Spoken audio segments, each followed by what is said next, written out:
الحمد لله رب العالمين وصلى الله على نبينا محمد وعلى آله وصحبه وسلم تسليما كثيرا أما بعد.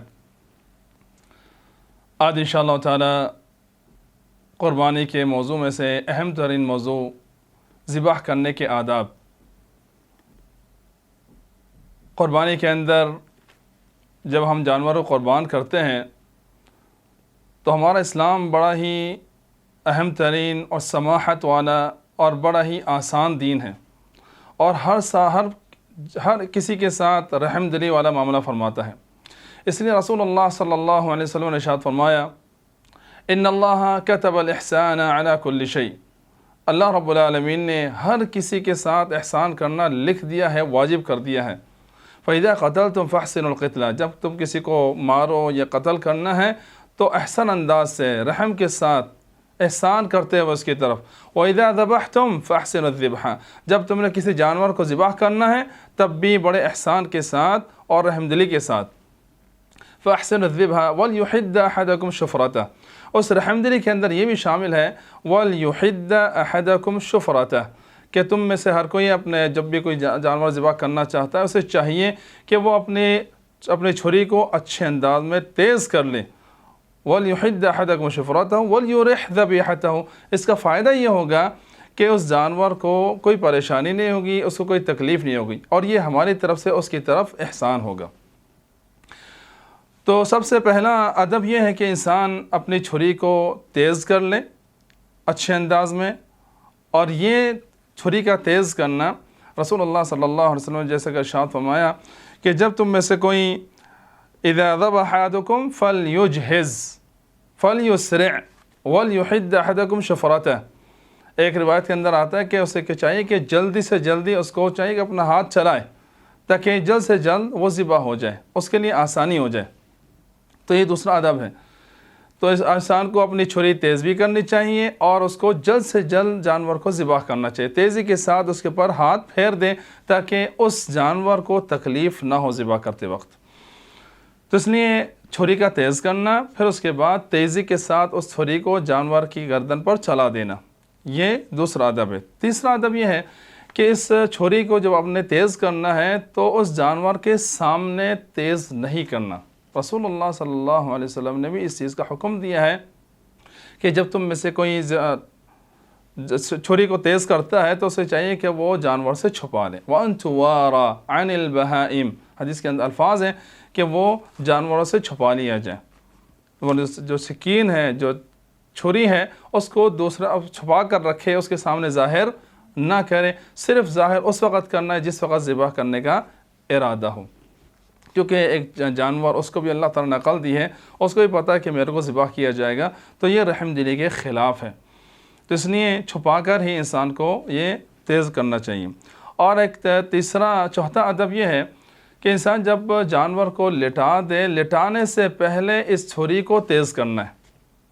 اس کے سامنے بھی تیز نہیں کرنا اور اس کو لٹا کر بھی تیز نہیں کرنا. بہت سارے لوگ ہوتے ہیں کہ وہ جانور کو لٹا دیتے ہیں، پھر اس کے بعد ان کو یاد آتا ہے کہ ہم نے چھری تیز کرنی ہے، تو وہ چھری تیز کرنے لگ جاتے ہیں اور اتنی دیر تک وہ انتظار کرتا رہتا ہے اور اس کے سامنے وہ چیز کر رہے ہوتے ہیں. رسول اللہ صلی اللہ علیہ وسلم نے آپ سے گزر رہے تھے تو آپ نے دیکھا ایک آدمی جانور کو، بکری کو لٹائے ہوئے ہیں اور اپنی چھری تیز کر رہا ہے. تو رسول اللہ صلی اللہ علیہ وسلم نے فرمایا، غضب یعنی غضبناک ہوئے ہیں اور بہت غصہ ہوا ہے اس کے اوپر، اور کہا اتريد ان تميتها ميتتين. کیا یہ تو چاہتا ہے کہ اس کو دو موتیں مارے؟ یعنی ایک تو انسان اس نے ذبح ہونا ہی ہے، پھر اس کے بعد وہ اپنی ذبح ہوتے ہوئے اپنی چھری دیکھ رہی ہے اور ذبح ہوتے ہوئے اپنا سارا معاملہ دیکھ رہی ہے کہ وہ سامنے چھری تیز کی جا رہی ہے، تو اس کے ذریعے بھی اس کے دل کے اندر خوف پیدا ہوتا ہے. تو اس لیے اس چیز سے اسلام نے منع فرما دیا، رسول اللہ صلی اللہ علیہ وسلم نے بھی منع فرما دیا اور غصے کا اظہار فرمایا. اسی طرح ایک جب جانور ہم ذبح کرتے ہیں تو چاہیے خصوصی طور پر اس وقت کہ جس وقت دو جوڑوا کوئی جانور ہو، اس وقت ان دونوں کو آمنے سامنے ذبح نہیں کرنا چاہیے. یا کوئی ماں بیٹی ہے، جو جانور ہے اس کا وہ بچہ ہے، تو اس کے سامنے اس کو ذبح نہیں کرنا چاہیے. یہ بھی آپ صلی اللہ علیہ وسلم نے آداب کے اندر ذکر فرمایا ہے. تو اس لیے اگر کوئی جڑوا ہے تو دوسرے جانور کے سامنے ذبح کرنے سے انسان کو اجتناب کرنا چاہیے، یہ تاکہ اس کے اندر اس کے دل کو تکلیف نہ پہنچے۔ اسلام اس کا بات کا بھی خیال کرتا ہے۔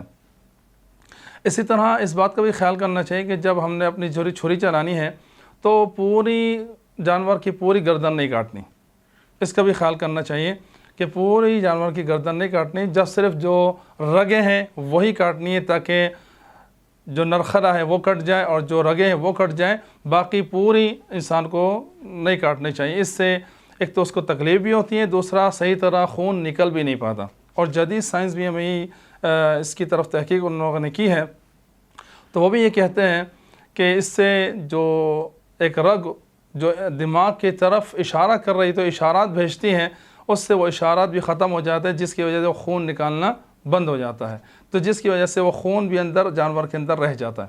تو اس لیے اس بات سے بھی انسان کو اجتناب کرنا چاہیے، پوری گردن نہیں کاٹنی چاہیے۔ اگر کاٹ دی یا کٹ گئی کسی وجہ سے تو یہ جانور حرام نہیں ہوگا، یہ جانور حلال ہی ہے، اس کو کھا سکتے ہیں، لیکن اس کے آداب میں سے یہ ذکر کیا جاتا ہے تاکہ اس کا خون اچھے انداز میں پورا کا پورا نکل جائے اور اس کا جو گوشت ہے وہ اچھا ہو جائے۔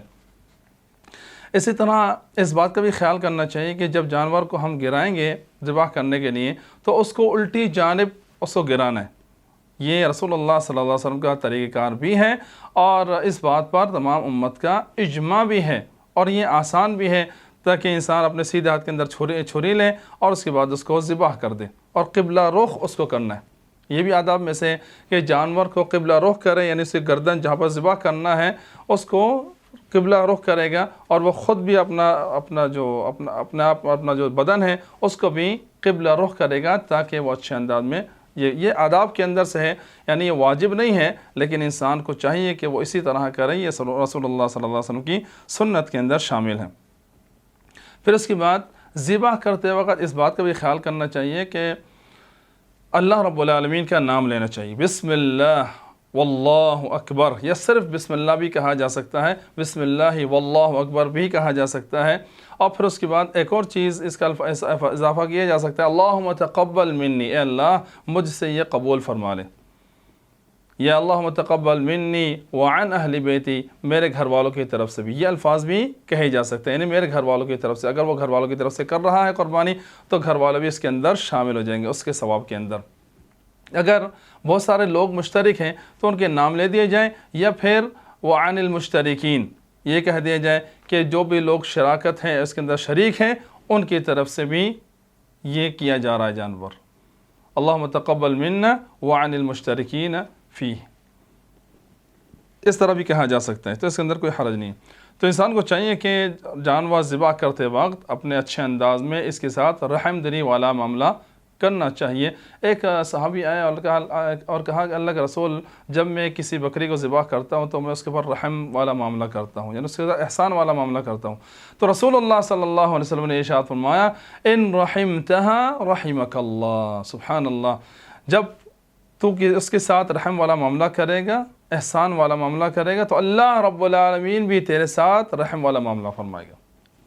تو دیکھیے سبحان اللہ، یہ ہمارا دین بڑا ہی زبردست اور بہترین دین ہے، ایک جانور کے ساتھ بھی رحم دلی والا معاملہ فرماتا ہے، تو پھر انسان کے ساتھ تو ضروری ہے کہ وہ اچھے انداز میں رحم دلی والا معاملہ کرنا چاہیے، انسان اس کا زیادہ مستحق ہے۔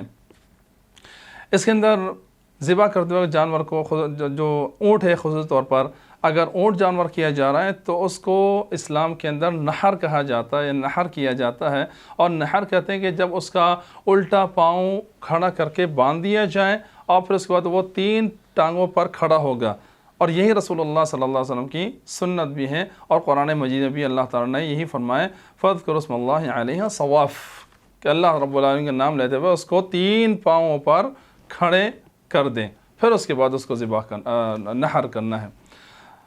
تو ذبح کرنے کا ذکر احادیث کے اندر ایسا نہیں آتا، نحر کرنے کا ذکر آتا ہے، اور نحر کہتے ہیں جب اس کو اونٹ کو کھڑا کر دیا جائے، پھر اس کے بعد اس کے نرخلے کے اندر اس کو چھری لگا دی جائے، تو یہ کہتے ہیں نحر، اور یہی رسول اللہ صلی اللہ علیہ وسلم کی سنت ہے۔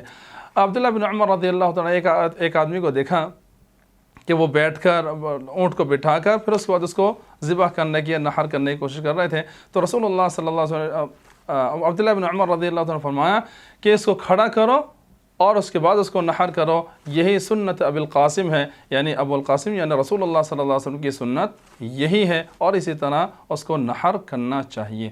تو ذبح کے جو لفظ ہے وہ گائے اور اس کے لیے استعمال ہوتا ہے، بکری کے لیے، باقی نحر کا جو استعمال ہوتا ہے وہ اس کے لیے ہوتا ہے، اونٹ کے لیے۔ باقی جب گائے کو ذبح کرنا ہے تو گائے کبھی کوشش کرنی چاہیے کہ اس کے اگر پیر وغیرہ نہیں باندھے جائیں تو یہ زیادہ مناسب ہے، تاکہ جب وہ ذبح ہو جائے تو پھر اس کے بعد وہ اپنے ہاتھ پیر اچھی طرح ہلا لے اور خون بھی اچھی طرح پورا کا پورا نکل جائے، یہی زیادہ مناسب ہے۔ اسی طرح بکرے کا بھی معاملہ ہے، بکرے کا بھی جب ذبح کیا جاتا ہے اس کو چھوڑ دیا جائے اسی طرح، تاکہ اس کا خون وغیرہ اچھی طرح خود نکل جائے۔ وہ زیادہ جتنا زیادہ وہ جانور ہلے گا اسی طرح اس کا خون بھی نکلے گا اور وہ گوشت کے لیے زیادہ بہتر ہے۔ تو یہ چند آداب تھے، چند سنتیں تھیں جس کا ہمیں خیال کرنا چاہیے۔ اللہ رب العالمین سے دعا ہے کہ اللہ رب العالمین ہمیں ان آداب کا خیال کرنے کی توفیق عطا فرمائے، ان کا لحاظ رکھنے کی توفیق عطا فرمائے۔ اللہ رب العالمین ہم سب کے لیے آسانی فرمائے۔ وصلی اللہ علی نبینا محمد وعلی آلہ وصحبہ وسلم تسلیما کثیرا۔